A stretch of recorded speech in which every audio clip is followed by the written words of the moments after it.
Ayan, no? So welcome back guys, no? Meron tayo dito i-share na Mitsubishi Strada, no? Ayan.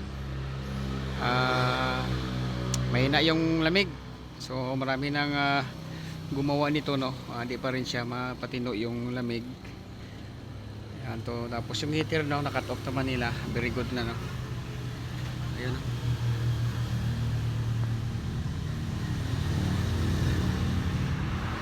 Ayan. So good na guys kasi yung heater na condemn na nila. Share natin to para ma-share natin yung anong problema nito, ano yung magawa natin na remedyo dito. Start natin para ma-check natin yung lamig para makita din ninyo yung magkano yung temperature.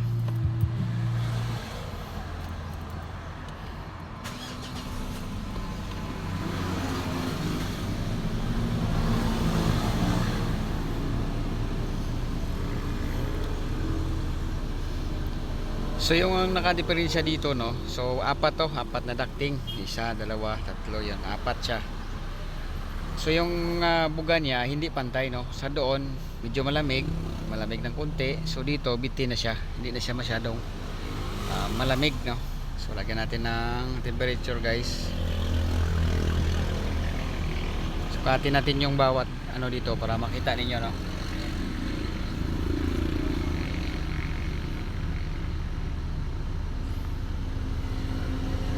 Hindi siya pantay yung buga ng ano, yung hangin pantay pero yung buga ng lamig ay hindi siya pantay. Yan, no? So wait muna natin.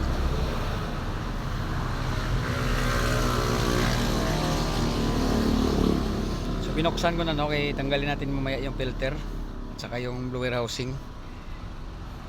Kasi gusto ko na ano guys, masilip yung plaster ng evaporator. Baka hindi siya fit kasi nagpalit na sila ng evaporator. Yun, no? Bilis siya mag-automatic pero hindi pa malamig dito, oh. Yan ang temperature niya, oh. Yan 25 degrees, no? Okay dito.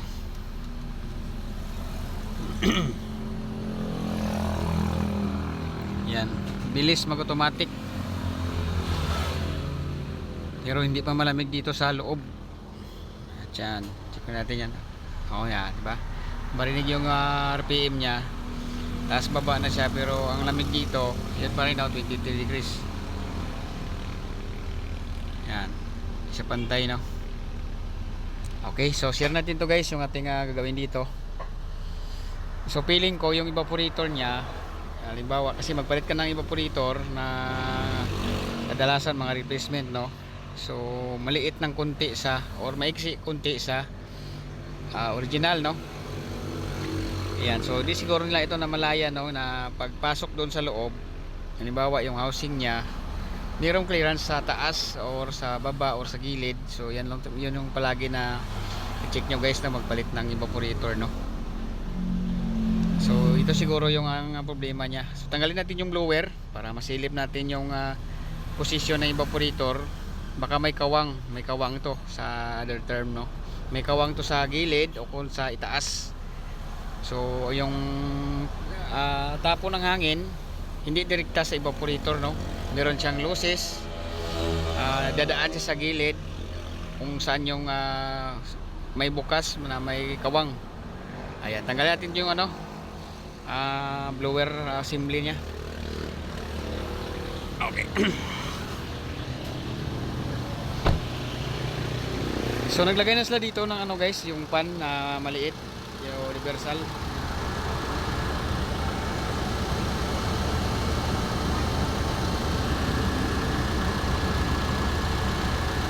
Yan, may sandi na sila na pan na nilagay, no. Nag-recommend tayo na kabitan natin siya ng Montero.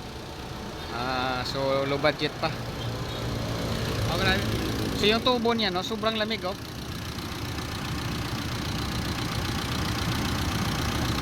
Sobrang lamig pero yung buga mahina. Ayan. Okay, so tanggalin ko lang to guys para mapakita natin yung posisyon ng evaporator. Share natin to kasi ito yung kadalasan na issue sa Strada, no? Hirap palamigin pero may mga vlog tayo niyan, no? na-solve na natin yung problema na palamig natin. Okay, let's go. Ito na guys, no, natanggal na natin yung ano, yung blower. So yung pag nakita natin yung problema dito, bakit hindi siya pantay yung hangin, no, yung buga. Sobrang dumi na ng evaporator guys. Tapos yung clearance dito, ito yung evaporator, oh. Ayan. So mapapansin nyo dito, no, hindi po to ano, may gap po dito sa may foam na to, no. Lagyan natin yan mamaya ng aero tape dito. And then hanggang doon sa ano, sa loob. Yan, grabing ano guys, dumi. So wala pa to isang taon na pinalitan ng evaporator, no. So ganito na kadami yung dumi ng aircon niya, no. Ito ipakita natin ang ano, dumi guys, oh.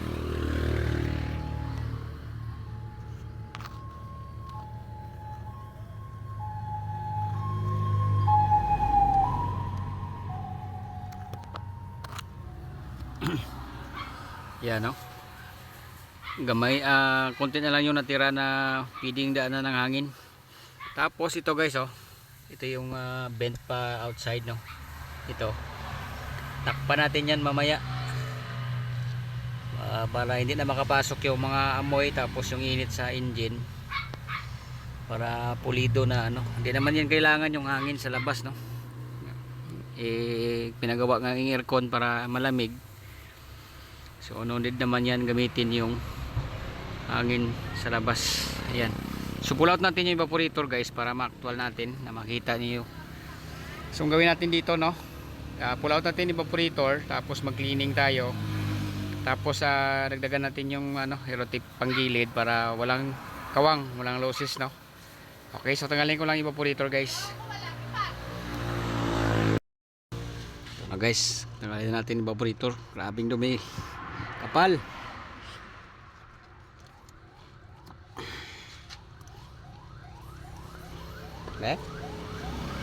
Yun, no. So ito yung nagpahina ng lamig niya, no. So yung buga, ang nadaanan ng hangin ay ito na lang, no. So dito na part wala na, kasi close na po ng jili-jili. Ayan, pati dito sa kabilaan siya, oh. Ayan, sobrang kapal. Ayan, so cleaning tayo dito. Ayan, tapos dito mag-add tayo mamaya dito ng aero tape na isang ano lang. Tapos dito din para maano natin yung hangin.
Yan, so malinis na, no. Matagal tayo mag-spray para yung mga dumi sa loob dito sa pins mailabas natin. Ayan, back to back, no. Yan. Okay, so balik na natin to, guys. So yan, nag-add tayo dito ng pa isa-isang ano, no? Ayan.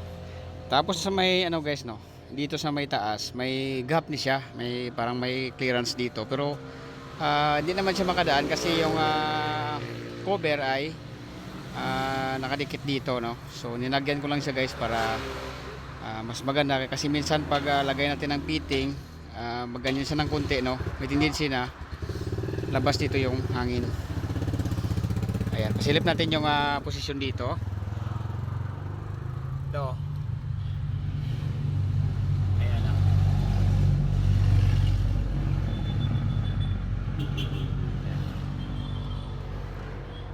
So linisan pa natin to bago natin ikuan paslak, no. Ayan, oh. Okay, so isimbol ko na to, guys, then balik ulit tayo pag nabuo na to para check natin yung lamig. So guys, pasilip natin yung ginagawa natin dito, no. So yun na ang ano, tinakpan ko na, guys, oh. Yan yung butas kanina. Ayan, kinoclose na natin kasi minsan, no, pagbalik mo dyan sa blower maipit tong mating na to, itong mga mating na to, no. Tapos yung may sa itaas kanina, ginupit ko na siya.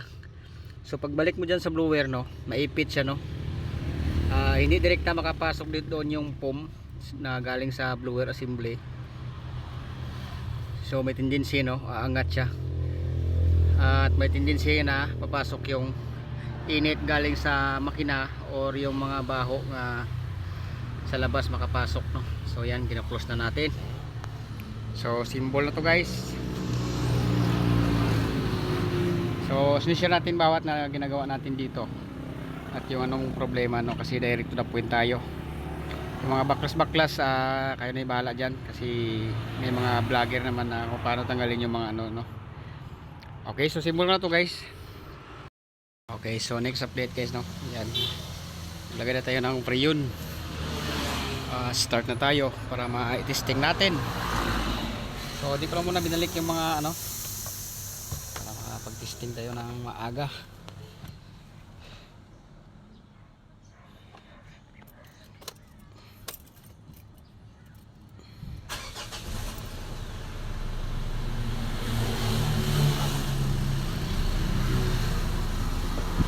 Grabe, lakas na, guys, oh.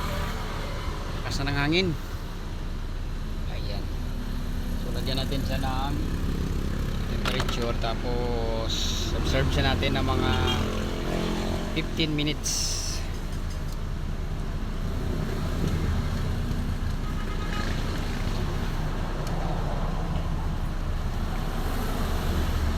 Yan. Okay, so habang nagtesting tayo, di pa yun full charge ng Freon, no? So symbol ko lang muna itong mga ibang natira natin, guys, no. Okay, so yan, na-symbol na natin. So balik tayo dito sa ating temperature, guys. Yan. Sakit na yung lamig niya. So nasa below 10 na tayo. 9.4. So mababa pa. So yung speed niya ay naka 1 up tayo. Ayan. So pag binaba pa natin to, may tendency na bababa pa tong temperature, guys. Ayan. Good na, sobrang lamig na yan, no. So try natin i-reduce ng konti kung mababa pa siya sa 7. Ayan, no? 8.4. So mababa siya, ibig sabihin, no, lalong sumasakit yung lamig. So kaso lang nag-automatic na yung compressor. Ayan, balik na siya. So dapat ganyan, guys, no? Below 10 degrees mag-automatic na yung compressor.